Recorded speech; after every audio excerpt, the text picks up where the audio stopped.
¿Qué tal, hermanos? Aquí estamos de nuevo con el estudio del Evangelio de Mateo. Gracias por acompañarnos. Esperamos que sea de bendición. Nuestro propósito simplemente es compartir lo que Dios nos ha dado en su palabra y en este precioso libro, el Evangelio de Mateo, que tiene mucho que decirnos. Hemos estado ya considerando varias cosas acerca del libro y su bosquejo principal. Hemos estado hablando acerca de sus divisiones, que el contexto es muy importante y es lo que tratábamos en la clase pasada, especialmente mirando que la obra del Señor Jesucristo que se describe especialmente en los evangelios está antes de su muerte, y utilizábamos Hebreos capítulo 9 versículos 15 al 17 para decir que con la muerte del testador se confirma el testamento, y hablando de lo que significa y cómo se aplica en su contexto histórico, doctrinal y devocional, de manera correcta la palabra de Dios hacia nosotros. Entender el contexto siempre será clave. Hay otras reglas, hermanos, del estudio bíblico que deberíamos de tener en mente. ¿No? El contexto es la más importante, pero la Biblia no se contradice, por ejemplo. Es una de las cosas que tenemos que tener en mente. Y hay una regla, la regla de la primera mención, en la que nosotros tenemos una regla que nos ayuda a que cuando algo se menciona por la primera vez, ese concepto que se establece allí, el significado de esa palabra, va a mantenerse a lo largo de todo el libro. Y cuando nosotros forzamos algún pasaje más adelante respecto de esa palabra o de esa expresión de otra manera, estamos yendo en contra de las reglas del estudio bíblico y por supuesto nos vamos a equivocar. Entonces, por eso estas reglas de estudio bíblico son muy importantes. El contexto es una de las más básicas. La Biblia siempre se interpreta a sí misma, sería otra de las reglas que se derivan de esto. Y la ley de la primera mención, la ley de la plena mención.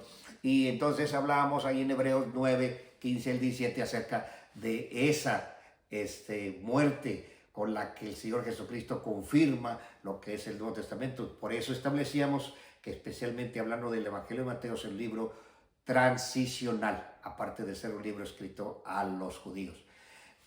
Trazar bien la palabra del Señor es una de las necesidades, y Pablo tenía mucha preocupación de que su hijo Timoteo pudiera hacerlo. Allí en la segunda Timoteo capítulo 2 y versículo 15 le escribe el apóstol Pablo estas palabras. Dice: procura con diligencia presentarte a Dios aprobado, como obrero que no tiene de qué avergonzarse, que usa bien la palabra de verdad. La expresión o el deseo de Pablo era que Timoteo, como un buen albañil o constructor, hiciera los trazos correctos de la construcción, o como el que está realizando un vestido, un traje, que corte bien en los lugares correctos para que al unir las piezas todo quede en su sitio. Trazar bien, cortar bien. La Biblia, y aquí en este punto quizás has escuchado, quizás no, la Biblia fue escrita a 3 grupos de personas. Es lo que Pablo nos establece a nosotros ahí en la primera de los Corintios, capítulo 10 y versículo 32. Capítulo 10 de primera de los Corintios y versículo 32, Pablo escribe así: no seáis tropiezo ni a judíos, ni a gentiles, ni a la iglesia de Dios. Cuando analizamos las escrituras, encontramos que la palabra de Dios fue escrita a 3 grupos de gentes. Uno es el pueblo judío, 2 es el pueblo gentil, 3 es la iglesia donde ya no hay judíos ni gentiles. Cuando forzamos la enseñanza de la palabra de Dios escrita a los judíos, que pudiera tener alguna aplicación devocional secundaria, siempre, casi siempre lo tiene, no habría ningún problema, pero cuando forzamos la aplicación primaria de la enseñanza de los judíos a los gentiles, tenemos problemas. O la enseñanza de los gentiles a los judíos, tenemos problemas. O la enseñanza de los judíos y a los gentiles a la iglesia, tenemos problemas. Y vamos siempre a derivar en doctrina errónea. Eso es muy importante cuando se considera no solamente el estudio de la palabra de Dios, sino la aplicación. Acuérdense siempre, y esta regla es fundamental, el contexto. El contexto.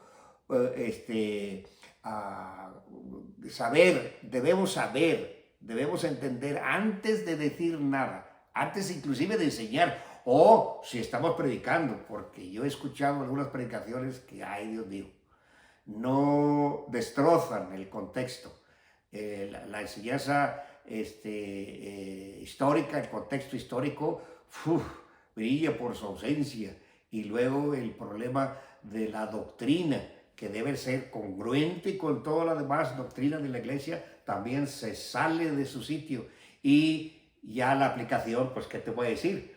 Y se aplican cosas de manera tan fuera de lugar, simplemente porque se pasa por alto el asunto del contexto y la aplicación. Para entender un poquito más este asunto, diríamos, por ejemplo, que toda la Biblia fue escrita a nosotros. Toda la escritura fue escrita a nosotros. Tú, judío, gentil, la iglesia, creyente. La Biblia nos fue escrita a nosotros. Pero no toda la Biblia se aplica de igual manera a cada uno de nosotros, porque hay cosas dichas a los judíos que no se aplican a nosotros como creyentes. Hay cosas que están en la palabra del Señor, especialmente la nación de Israel, que nada tienen que hacer con la iglesia. Y cuando se confunden esos términos, o a veces, por ejemplo, lo que estábamos diciendo, que es el tema básico del Evangelio de Mateo, el reino de los cielos, que es un reino material, terrenal, una promesa hecha a la nación de Israel que sigue vigente. Es cuestión de leer inclusive el libro de Romanos. Mucha gente no sabe estudiar y cuando estudian no considera ese libro de Romanos. Los capítulos 9, 10 y 11 establece que Dios no ha desechado la nación de Israel y que sus promesas siguen vigentes y que se van a cumplir. Tanto promesas de juicio como promesas de bendición, etcétera, etcétera, promesas de salvación a la nación judía. Mateo aborda eso en los capítulos 24, 25, y que muchos sacan de allí aplicaciones a la iglesia que nada tienen que ver con la iglesia, porque se pasa por alto el contexto no solamente histórico, sino doctrinal, y luego se salta hasta el contexto devocional aplicándolo mal. Hay muchas instrucciones en la Biblia que tienen que ver con instrucciones y correcciones que pueden aplicarse en algún término secundario a mí, en término devocional a mí, pero no tiene nada que ver conmigo de manera primaria. Por ejemplo, Dios le dio a Abraham la promesa de una tierra en Canaán. No se la dio a la iglesia, no se la dio a los gentiles, se la dio a la nación de Israel. Yo puedo saber esto, gozarme con Abraham, saber que en Abraham tenemos nosotros muchas otras bendiciones, que somos hijos de Abraham a través de la fe, pero yo no soy judío. Hoy se ha hecho muy popular ese pensamiento de busca tus raíces judías. Pues yo no, por más que las busco, no las encuentro porque no soy judío. Yo soy gentil. Amo al pueblo judío. El Señor Jesucristo fue un judío. La salvación viene de los judíos. Pero esa es una cosa. Otra cosa es que yo tome todas esas promesas dadas a la nación de Israel, al pueblo judío, a personas específicas de la nación de Israel y quiera aplicármelas a mí o aplicárselas a la iglesia. Peor todavía. ¿Puedo sacar lecciones devocionales? Sí, ¿cómo no? pero no tengo yo derechos sobre la tierra, no tengo derechos yo sobre las promesas dadas a la nación de Israel. Yo no tengo nada que ver con eso dicho a ellos. Alguien ha utilizado esta ilustración, que es una ilustración muy interesante. Supongamos que Dios, o mejor dicho, alguien te escribe a ti una carta en la que te da muchos consejos, muchas instrucciones sobre la vida. Puede ser tu padre, tu abuelo, tu tío, tu hermano, algún pariente.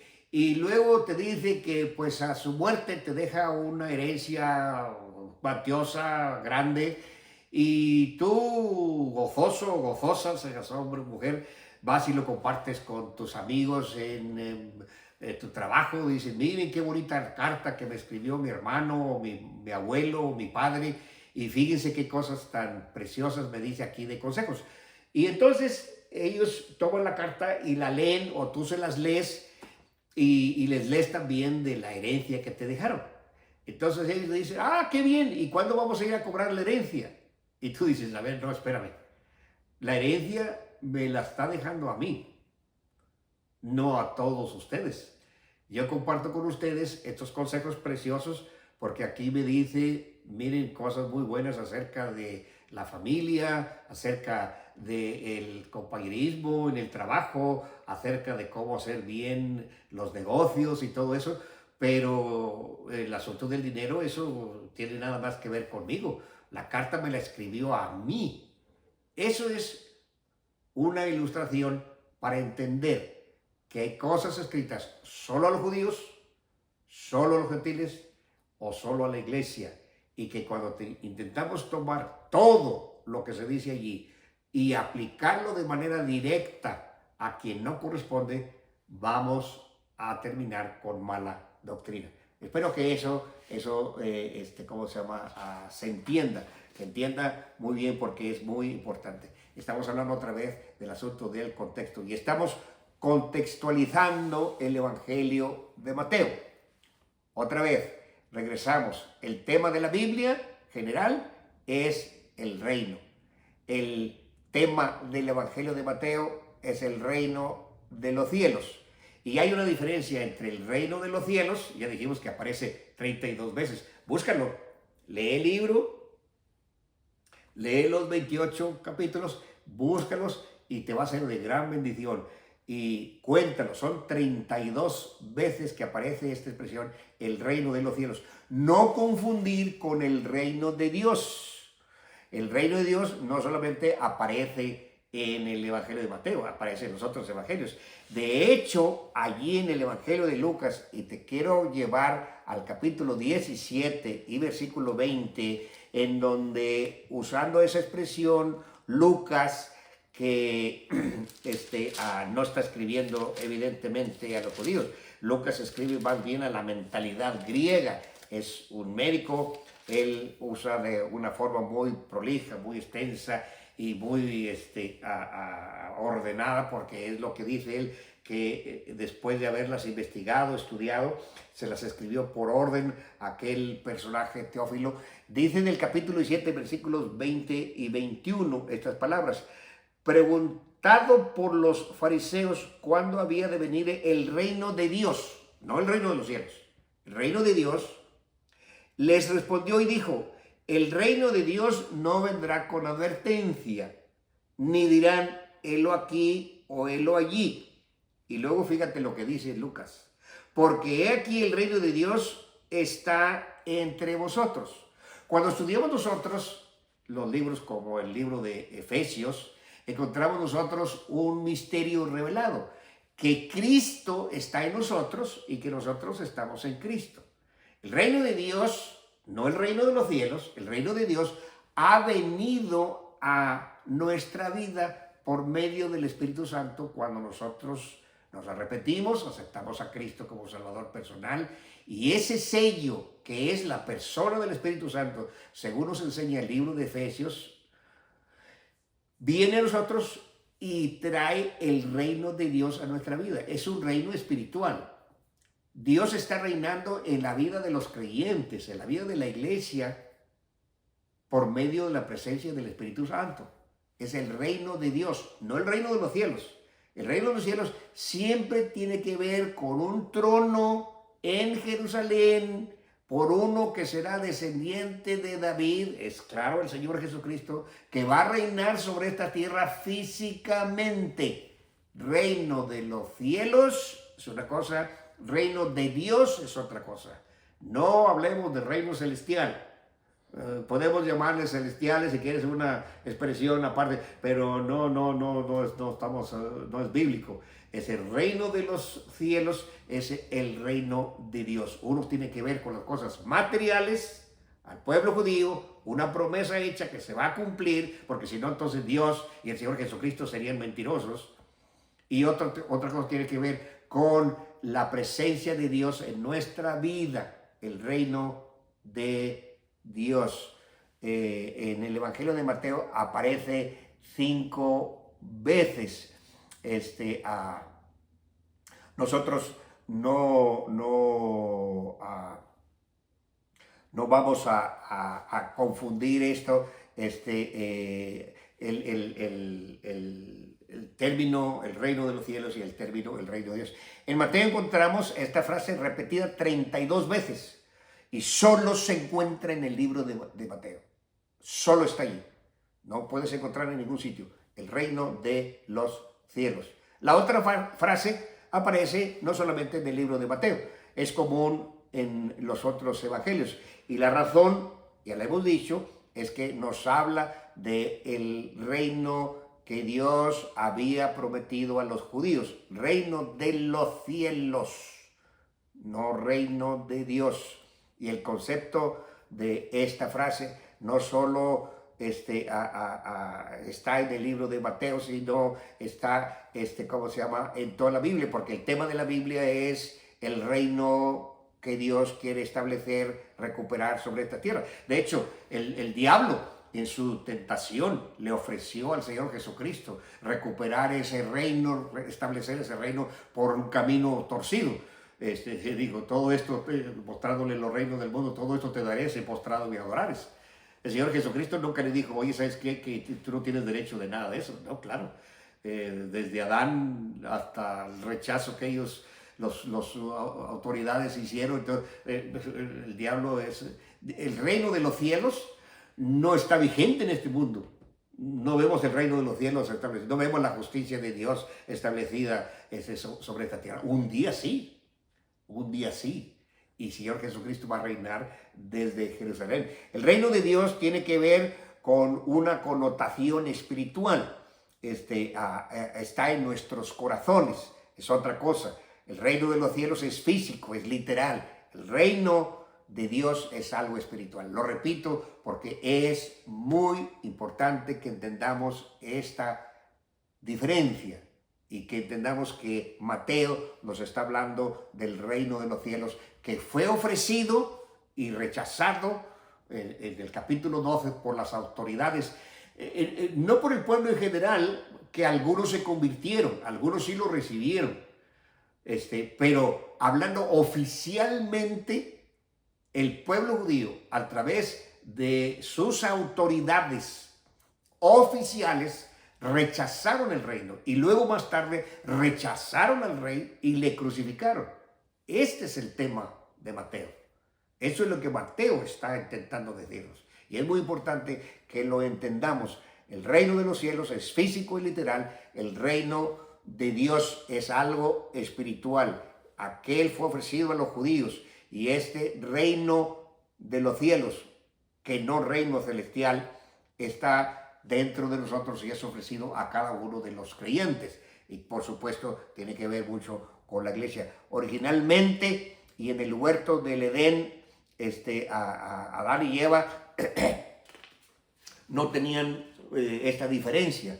El reino de los cielos estaba sobre la tierra porque el Señor reinaba en la única población del mundo que había. Pero después de Génesis capítulo 3, eso cambió.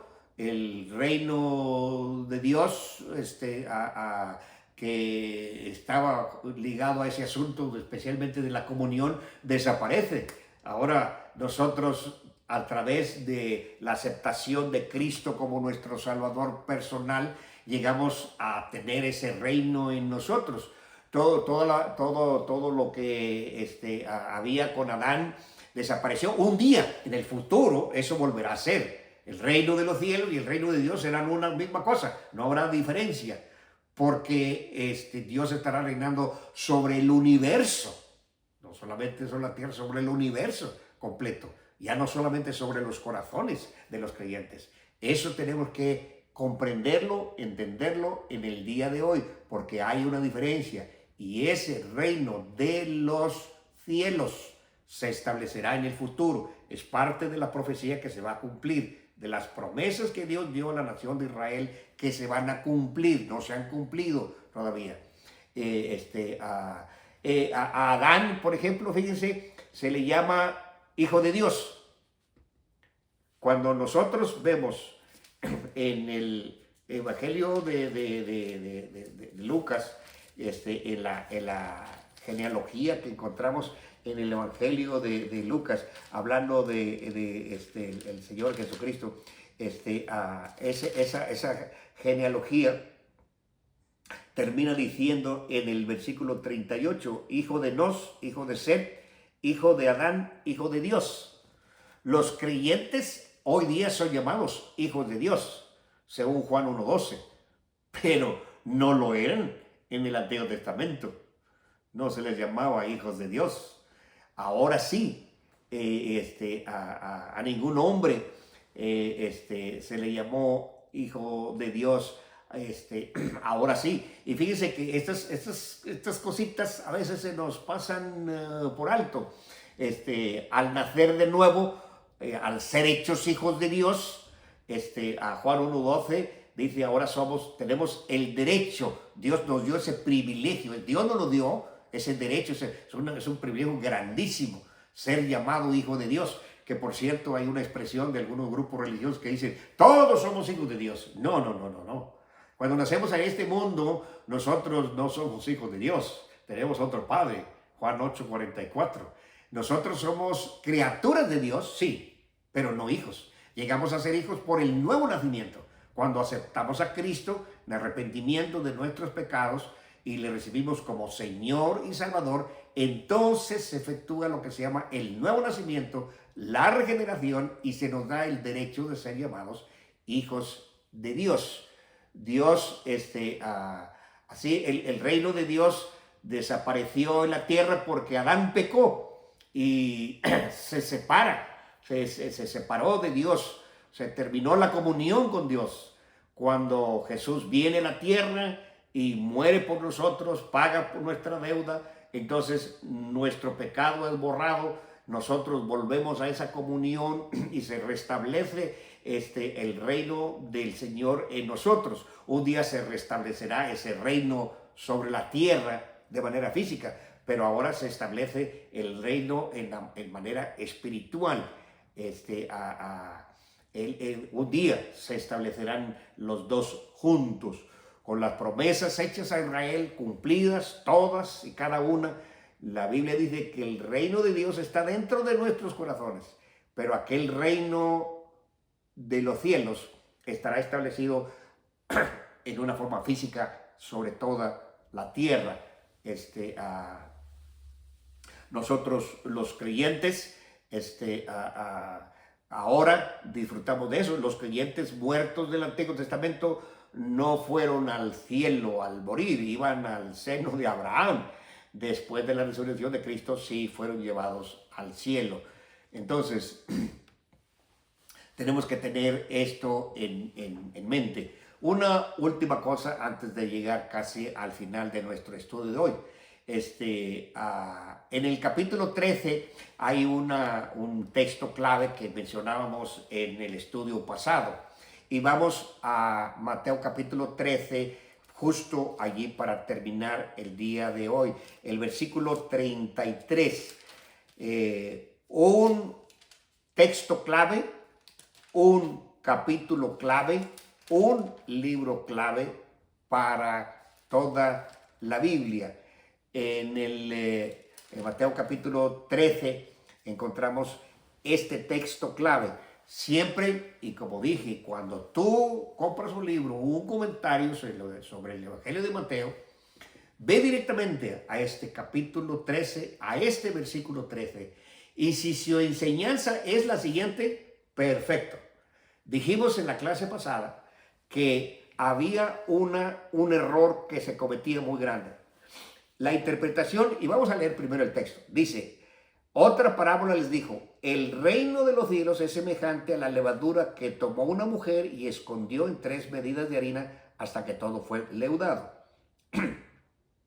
La interpretación errónea generalmente es esta: el error, la levadura, el evangelio, la mujer, la iglesia, las 3 medidas de harina, el mundo.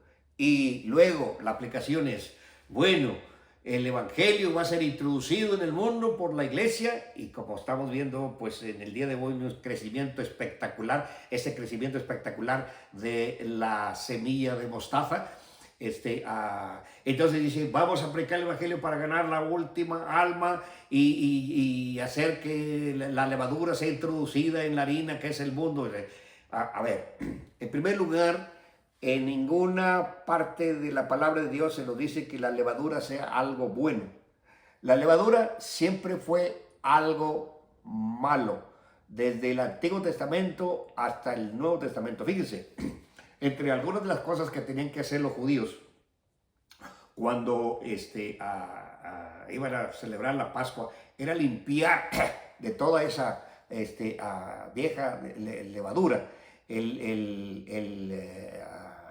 que ellos, ¿cómo se llama?, tuvieran una mesa con levadura y todo eso, implicaba que el sacrificio que estaban presentando no era agradable al Señor. Tenían que estar libres de levadura. Desde el día 10 empezaban a limpiar eso, cuando ellos seleccionaban el cordero, y luego el día 14, cuando lo ofrecían, tenía que estar su casa limpia de levadura. Hay un par de porciones que vamos a ver ahorita en un momento, pero la enseñanza correcta sería esta: la levadura es la mala doctrina, ese es el pecado. Fíjense en el capítulo 16, el versículo 12, nada más un par de capítulos hacia el frente, lo que el Señor Jesucristo mismo les está diciendo acerca de la levadura. Eso es en el mismo libro de Mateo, Miren, fíjense lo que dice en el capítulo, 16, y el versículo 12. Bueno, desde el 6 al 12, dice, versículo 5, dice: llegando sus discípulos al otro lado, se habían olvidado de traer pan. Y Jesús les dijo: mirad, guardaos de la levadura de los fariseos y de los saduceos. Ellos pensaban dentro de sí, diciendo: esto dice porque no trajimos pan. Y entendiendo lo que Jesús les dijo: ¿por qué pensáis dentro de vosotros, hombres de poca fe, que no tenéis pan? ¿No entendéis aún ni os acordáis de los 5 panes entre 5,000 y cuántas cestas recogisteis? Ni de los 7 panes entre 4,000 y cuántas cestas recogisteis. ¿Cómo es que no entendéis que no fue por el pan que os dije que os guardaseis de la levadura de los fariseos y de los saduceos? Dice el versículo 12: entonces entendieron que no había dicho que se guardasen de la levadura del pan, sino de la doctrina, por supuesto doctrina errónea, mala, de los fariseos y los saduceos. Así que si la levadura es algo malo, y desde la primera mención en el Antiguo Testamento, hoy y no estamos haciendo el estudio de la levadura, pero se puede hacer. Desde la primera mención de la levadura en el Antiguo Testamento, siempre es algo malo. ¿Por qué va a venir aquí en versículo 33 a significar algo bueno como el Evangelio? Es ilógico. En ninguna parte de la Escritura se menciona a la iglesia como la mujer. Siempre la iglesia, y especialmente pues es el Nuevo Testamento, se representa como una virgen pura a Cristo. Nunca se habla de la mujer. Cuando se usa esta expresión, siempre se usa, ¿sabes en dónde? en el libro de Apocalipsis y se refiere a la gran ramera, la madre de las rameras. La mujer, ahí en Apocalipsis, es aquella que está en el cubo, que representa toda la maldad y la perversión y la podredumbre. En fin, leer el libro de Apocalipsis, hacer un estudio del libro de Apocalipsis de la mujer. Y fíjate que en el libro de Proverbios no se dice la virgen, dice la mujer insensata. Cuando habla de la mujer siempre habla de la mujer mala. Y cuando habla de la mujer que representa, especialmente en el Nuevo Testamento, no hay en el Antiguo Testamento, pero en el Nuevo Testamento a la iglesia siempre se habla de una virgen pura. Entonces, la mujer aquí no es esa mujer que se menciona ahí, no es la iglesia, porque no hay ninguna relación con eso. La harina, ¿cómo se llama? Que siempre la relacionan con el mundo. Bueno, ¿la harina es el mundo? No, son las obras humanas, son el esfuerzo humano. El esfuerzo humano, fíjate, se siembra el trigo, esfuerzo humano, se recoge el trigo, esfuerzo humano, se muele el trigo para hacer harina, esfuerzo humano, se bate la harina, esfuerzo humano. Son las obras del ser humano, el fruto de la mano. En el Antiguo Testamento, cuando se ofrecía harina, el único momento en que se podía ofrecer harina se ofrecía sobre el sacrificio de sangre, porque la harina, aunque en una parte pudiéramos nosotros decir que las buenas obras en el Nuevo Testamento se mencionan, esas buenas obras son el resultado de la aplicación del sacrificio de Cristo en nuestra vida y van conjuntas. Las obras por sí solas no sirven para nada sin el sacrificio de Cristo. El sacrificio de Cristo y la nueva vida da como resultado una vida de buenas obras, las 3 medidas de harina. Pero entonces aquí en este texto nada tiene que ver, y si miras el texto bien, dice otra vez el versículo 33, otra parábola les dijo, y es un texto muy pequeñito, pero muy importante, el reino de los cielos, no el reino de Dios.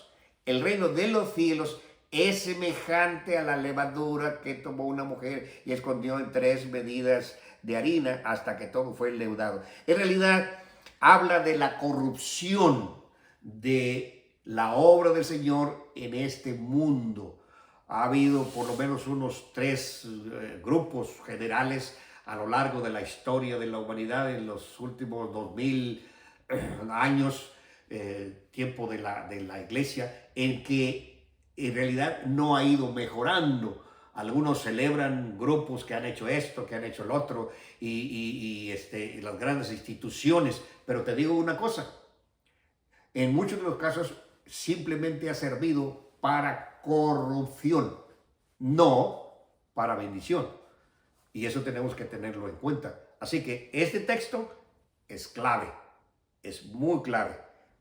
La levadura siempre es malo, la mujer no es la iglesia, en las 3 medidas son las obras humanas y el esfuerzo humano, y mucho de la mala doctrina que encontramos hoy en muchas asociaciones, en muchos grupos, inclusive en algunos que en el pasado fueron grupos buenos que estaban centrados en la palabra de Dios, pero que hoy se han olvidado de la misión de Dios, de la obra misionera, del trabajo de ganar almas, de la instrucción de los creyentes, del arrepentimiento, de la salvación y de las promesas de Dios, por un lado a los judíos, por otro lado a la iglesia del Señor.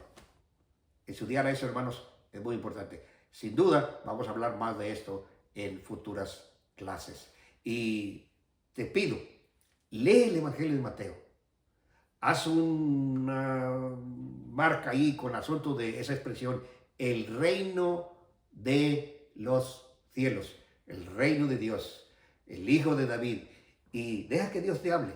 Mira este texto, estudia sobre el asunto de la levadura, haz un estudio sobre el asunto de la levadura y deja que Dios te guíe y te lleve a buen puerto en la aplicación de la palabra suya.